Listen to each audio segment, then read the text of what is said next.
உங்களுக்கு மலையாளி ஃப்ரெண்ட்ஸ் இருக்காங்களா? அப்போ கண்டிப்பாக நீங்கள் இந்த பாலாடை பாயாசத்தை டேஸ்ட் பண்ணியிருப்பீங்க.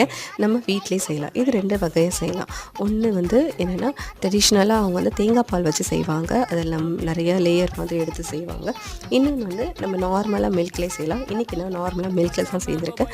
ஃபஸ்ட்டு இந்த பாலாடை பிரதமன், அந்த பாலாடைன்றது எங்கே வைக்கணும், நம்ம நார்மலாக டிபார்ட்மெண்டல் ஸ்டோர்லேயே வாங்கிக்கலாம்.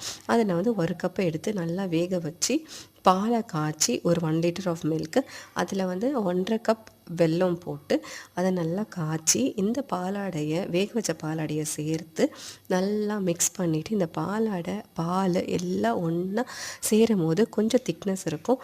அதுக்கப்புறம் கொஞ்சம் நெய் விட்டுட்டேன். நான் வந்து ஆல்மோண்டை வந்து நெய்யில் வறுத்து அரைச்சி போட்டேன். ஏன்னா பாப்பா வந்து அதை வந்து பாயாசத்தில் வந்து வரும்போது கடிச்சனா துப்பிடுவான். ஸோ அதனால் நான் அரைச்சி போட்டிருக்கேன். நீங்கள் அப்படி கூட சேர்த்துக்கோங்க. வீட்டில் ட்ரை பண்ணி பாருங்கள். சூப்பராக இருக்கும். தேங்க்யூ.